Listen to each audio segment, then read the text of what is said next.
immigration that we're seeing through the southern border. Now, make no mistake about it, every person, okay, that's coming through our southern border is paying thousands of dollars to the drug cartels to be smuggled here. We're talking about $32 million a week that the drug cartels are profiting as a result of the policies of Joe Biden. That to me is unconscionable. We have always been a generous nation. We've always been one that has welcomed immigrants, my parents included. But there needs to be a process, there needs to be order, it needs to be sustainable, and we certainly, as the United States government, should not be encouraging people to take a dangerous, treacherous journey where they are being exploited, they are being raped, they are being who knows what else, and certainly not one that is enriching the drug cartels who then turn around and are poisoning Americans, where we're seeing a record number of fentanyl deaths, over 100,000 as a result. That's the bottom line. Now, New York City is facing this crisis because our mayor decided that, misinterpreted rather, the right to shelter policy. We know that this is a court decree. It was intended for homeless New Yorkers. I've been saying that from the beginning. This was a mistake to allow this to happen in New York. It is, as the mayor says himself, is destroying New York City. It's certainly bankrupting New York City. We are seeing proposals for services to be cut across the board, and it's costing the taxpayers, the hard-working taxpayers. They get up every single day, they go to work, they're struggling to provide for their own families, okay? Food, shelter, energy, at a time of rising inflation. And this mayor is forcing them to continue to foot this unsustainable bill. And to make matters worse, we're seeing the individuals at some of these sites even committing crimes on top of it, where the city is refusing to cooperate with immigration and customs enforcement. They have cooperated with zero detainer requests for individuals that commit crime. So think about this. Joe Biden opens the borders, and his own immigration and customs enforcement is saying that certain people are too dangerous to be here in the city of New York, and they're issuing warrants. By the way, it's only very few circumstances, maybe less than 200, because of the open border policy of this president. And the city is still not cooperating with those individuals. So what have we seen? We've seen, in some cases, there's been robberies and shoplifting, but there's been many assaults. There have been police officers assaulted. There have been unlicensed and drunk driving. There have been domestic violence at this particular location. We've seen a murder at another migrant encampment at a park in Roosevelt Island.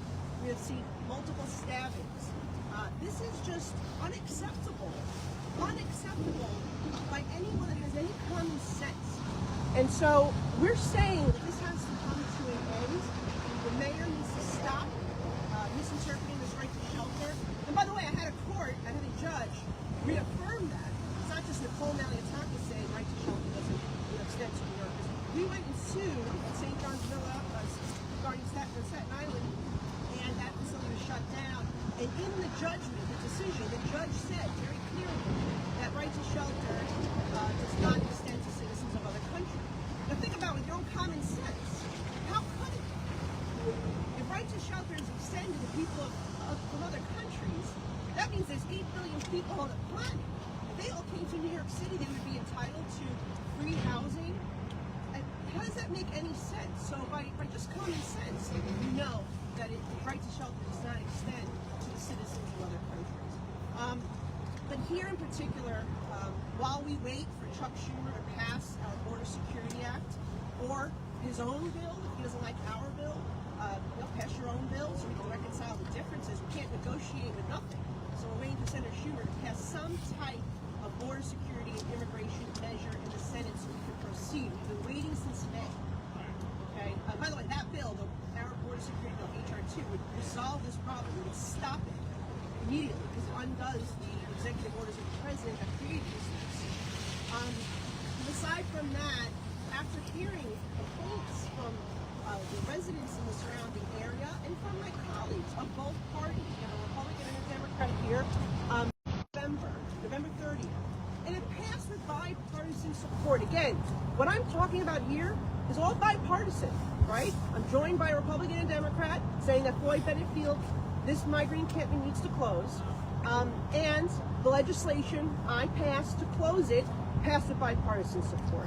And yet Chuck Schumer, who represents Brooklyn, represents New York, refuses to even allow a vote on this bill, which I know this bill would pass the Senate if he brought it to the floor for a vote, because the majority of the people in the Senate do not feel that our federal land should be used and turned into migrant encampments. They are for the enjoyment of the community. Not to mention, by the way, how they went about this illegally and what we're pursuing in court to also overturn this decision. Why? Because they did not follow NEPA law. This is a open space. This is a protected space. This is a national park. There's certain environmental standards, and they just ignored all of it. Did no environmental impact statement. By the way, just like congestion pricing, all right?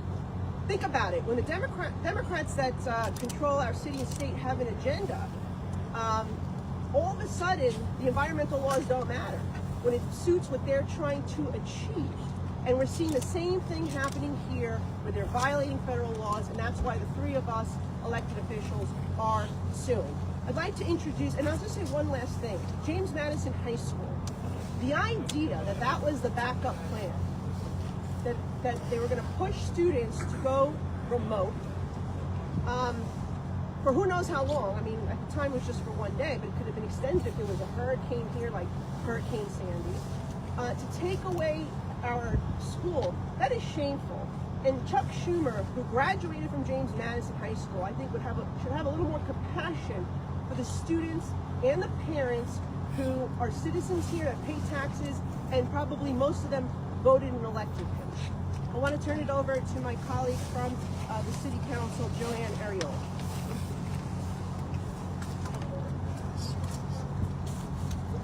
I want to thank Nicole for putting this together, and also for all of you coming out to cover this very important issue. We've been saying from day one that Floyd Bennett Field was the wrong place to house migrants. But really what we're saying is we don't need any more migrants coming into New York, and if we continue to incentivize them to come, they will continue to come. We're getting thousands per week into our city bus stations, into Jersey, taking trains to our city. And now, yesterday, the mayor noted that he's allotting $77 million in contract with hotels to house migrant families. If we don't do something to stop this flow, it is going to continue. We have been asking Joe Biden, we have been begging Senator Schumer, we need the borders closed. But if the borders will not close, then we have to do something that's going to save New York City, that's going to save the surrounding communities. We have complaints from the adjacent community, which I represent in Bell Harbor and Apondet and in Broad Channel, where there has been crime and illegal scooters on mopeds on sidewalks, and potential break-ins in homes, and begging at the doors, asking for money, holding up their phones and saying, I'm a migrant from Floyd Bennett Field, please give me money. This has to stop. We can no longer go on like this. Our city cannot sustain it. Where are we coming up with the $77 million? Where's the state coming up with the money that Governor Hochul promised? I'll tell you where it's coming from. Your pockets. That's where it's coming from. It's going to come from your raise in taxes. And what's really the result? We have hotels that can no longer be utilized for any type of commerce coming in, any type of people visiting our city. Who's going to want to go into a hotel that is a split use of a migrant shelter and a hotel for people who are coming here to enjoy the sights of New York City? It's just not going to happen. It didn't happen at the Row Hotel. It's destroyed the Roosevelt Hotel and any other hotel that migrants were brought into. And it is destroying our national park. We've complained there has been dirt, there has been clothing strewn all over, there has been garbage strewn all over. And it's unfair that parks, the National Park Service, the City of New York, and their essential services have to be burdened with picking up after. It's not fair, especially when there was initially cuts to our essential services, which have since been restored, but for how long? Not just for the first round, but what will we lose in the second and third round of cuts? This is something that if Joe Biden doesn't want to look at it, then we as a city and a state must look at it. And Nicole Malliotakis is right. We must interpret the right to shelter as what it is meant to be for our homeless New Yorkers. Because we've forgotten about the 65,000 homeless New Yorkers that were here when Bill de Blasio left office. Where are they? Did they evaporate? Did our homeless veterans evaporate? And if we have $77 million to spare, let's put it into making sure that we have better immigration reform and make people who have been waiting 10 and 11 years, be sure they become citizens. But they've been pushed back. They've been pushed back on the line, and migrants who have entered illegally are being pushed ahead so that they can gain their citizenship or an expedited work authorization. That's not fair. That's not how America was built. America was built on migration. My own grandparents came here, but they came here through the right channels, and they came here lawfully. Everyone who's come here came here unlawfully, and a small percentage have applied for asylum, and a very small and an even smaller percentage have applied for work authorization. Why? Because they're riding around on motor scooters and have cars with paper plates, and they're terrorizing our roads and our sidewalks, and they're even kind of dipping into the deliverista business because they're delivering for all of these delivery services, which we're not taking to task at the city council, that they should have better restrictions. So I stand with everything that the Congresswoman said, and I know that Floyd Bennett Field is not the place to have a migrant base camp. It is a national park visited by 1 million people per year. That's what it was intended for, and that's what it should be used for. I know that people may think of this as just a dilapidated runway, but it's our national park. It's our Yosemite. It's our Yellowstone. And we want it back. Thank you. Joanne brought up an important point about how inundated the immigration system is as a result of what this president has allowed. In New York, we're looking to at least a decade-long wait to hear your case. And if you look at the stats, and I urge you all to do that, more than 50% of the individuals are denied. Okay, they're not legitimate asylum seekers. Okay, they're attempting to gain access and entry into the country by claiming asylum when they do not qualify. And who does that hurt? It hurts the people who actually do qualify. I met with one of those individuals yesterday. I have a constituent on Staten Island. She's here. She's came legally. She has work authorization. She's been waiting for asylum since 2017. And her asylum case is clear cut, quite frankly. She's from Belarus. She was a political persecuted individual. And she has now been delayed further because the president, again, has a last-in, first-out policy, which is prioritizing the people who are paying the cartels and coming over the southern border. And by the way, the cartels are the ones that are telling them to claim asylum to get in. And that is just so wrong that we're continuing to put individuals who came the wrong way ahead of those who came the right way and have been patiently waiting. With that, I want to turn over to my colleague, who is happy to serve in the New York State Assembly with, somebody that I've respected and continue to respect. And I appreciate her standing up. And this is her district, so please. Place for any man, woman, or child to be in. We have a lawsuit that's happening, and we are waiting for the judge to make his decision. However, what we're seeing here is pure rhetoric. We have the federal government who chose to turn a blind eye to a national crisis. Some said it's a state of emergency, but the federal government has not called it a state of emergency.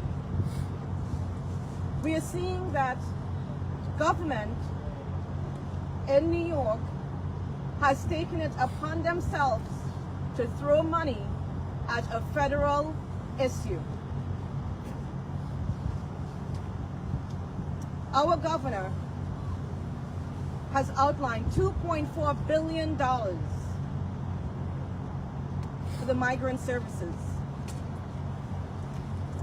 Miraculously, that money was found. Every taxpayer in New York State should be appalled. It is concerning because this type of reckless decision is continuing to divide our New Yorkers who call this place home. We have to make sensible, common sense decisions. And it doesn't matter how much money you throw at this, if the border is not closed, it's not going to stop. And since when we have an open border policy? Since when? What are we doing here? The southern states, this is their everyday issue that they have to deal with. And today, it has come to our backyard in the most residential part of Brooklyn and Queens. A national crisis at our backyard. And some feel as though the right to shelter, we should shelter the world. Whereas our veterans and other individuals that are facing mental health crisis are out there on our street. We heard about James Madison. Guess what? I am a parent of a child who attends James Madison. And that day when they choose to use James Madison, I was in Albany, while the governor was talking about the state of the state, bringing remarks. I traveled from Albany straight to James Madison, only to find out the next day the school would be closed and my daughter would be home being taught remotely. Do you really think she was taught remotely? No, she wasn't. It was a day to make up work. We have had way more severe weather conditions where there was severe flooding, people were abandoned, children couldn't get home, and the schools wasn't closed. Nor is James Madison a part of the evacuation route to house anyone.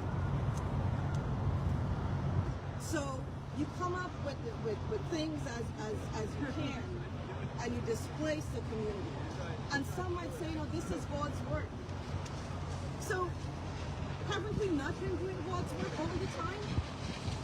By caring for our homeless and caring for our veterans and caring for our seniors? How all of a sudden we're doing God's work? No, what you're doing is not God's work. You have taken up something that the federal government have failed to address, and you have brought it in our backyards. For my residents, and everyone residents here, including Staten Island and places by Creedmoor in Queens, to be benefactors of the lawlessness that we're seeing. From panhandling to shoplifting, from children being kept away from school to beg on the street. You ask yourself, is that the American dream? You ask yourself, did you travel miles upon miles and pay whoever to bring you through the border for the American dream?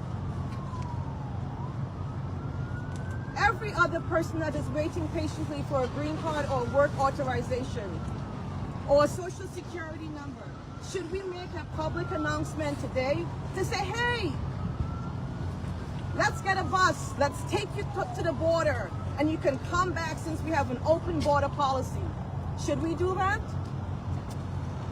What we are seeing here and what we are doing here is creating further division, whether it's with New Yorkers, the taxpayers, the American citizens, or the law-abiding person who is trying to get their life to seek the American dream.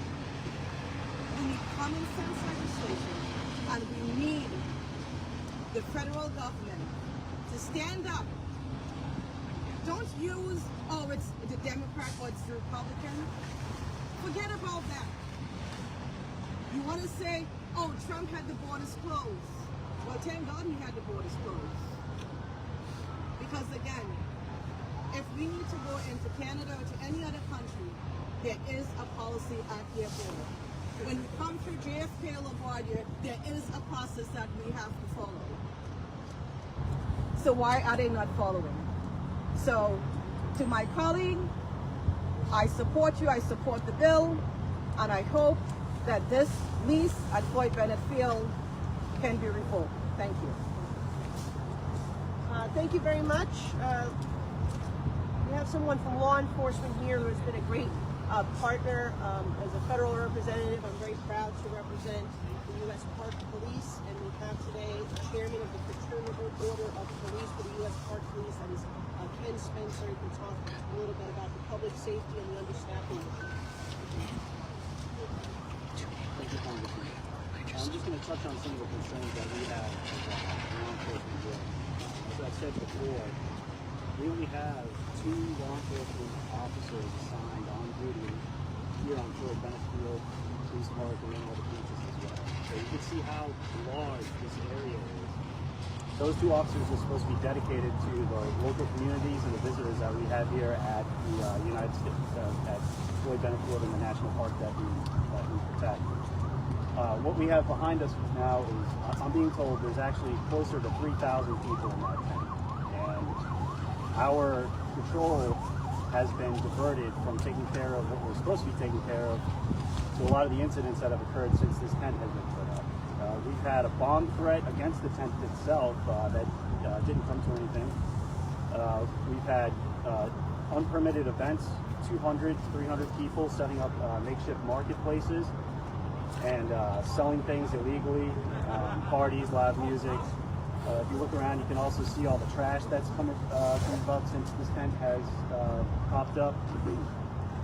And we've also had incidents like warrants. We've had warrants in that tent where the NYPD warrant squad was supposed to come here and take somebody out of there that had a warrant for their arrest, and they were denied entry by the contract security guards that you see behind me. This is U.S. Park Police federal jurisdiction. We've been denied entry in for medical emergencies and all kinds of other incidents that have occurred inside that tent. We've had children that have had medical emergencies. We had a child swallow bleach, and they delayed our entry in there because they didn't want our officers to gain access to that facility.